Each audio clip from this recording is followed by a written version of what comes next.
ہماری ایک اعلان سن لیں گے. ہماری جماعت اشاعت التوحید و سنہ کا اجتماع 26، 27، 28 اکتوبر کو جمعہ ہفتہ اتوار پنج پیر میں ہو رہا ہے. یہ بہت بڑا اجتماع ہوتا ہے جی. میں ہر سال یہاں جاتا ہوں. ہفتے کے دن انشاءاللہ میں نے مغرب کے بعد وہاں خطاب کرنا ہے. اس میں بہت لوگ شریک ہوتے ہیں. جہاں تک بندے کی نظر جاتی ہے نا لوگ ہی لوگ ہوتے ہیں.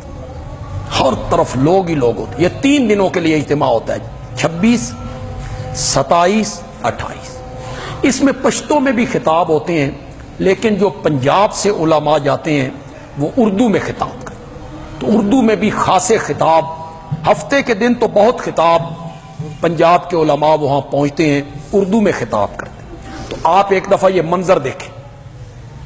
ایک دن وہاں نکالیں. 26، 27 کا دن اتوار کو تو 12 بجے دعا ہو جاتی ہے. تو آپ وقت نکالیں اور وقت نکال کے آپ اس اجتماع کو دیکھیں، اس میں شریک ہوں. یہ ایک جماعتی محبت بھی ہوگی.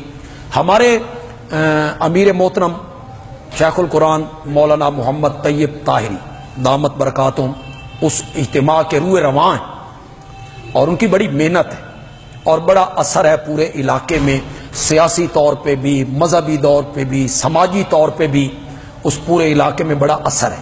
اور اصل میں اثر ان کے والد صاحب کا ہے، مولانا محمد طاہر شیخ القرآن مولانا محمد طاہر پنجپیری رحمت اللہ علیہ. وہ مولانا حسین علی رحمت اللہ علیہ کے پاس 11 سال انہوں نے قرآن کی تفسیر پڑھی، اور انہوں نے بڑی محنت کی ہے. خیبر پختونخوا کے علاقے میں، افغانستان کے علاقے میں، بلوچستان کے علاقے میں اللہ کے قرآن کی ان سے بڑی خدمت، اللہ نے ان سے بڑی خدمت لی. وہ بسوں میں، کوئی زمانہ تھا کہ وہ بسوں میں سوار ہو کر اللہ کی توحید بیان کیا کرتے. لوگ انہیں مارتے تھے، لوگ دھکے دے کے اتار دیتے تھے. وہ دوسری بس میں چڑھ کے اللہ کی توحید بیان کرنا شروع کر. پھر رنگ لگا، علاقے میں رنگ لگ گیا. او دنیا ہوتی ہے وہاں، سارے علاقے سے لوگ آتے ہیں. آپ یہ منظر آپ ایک دفعہ ضرور دیکھیں جی.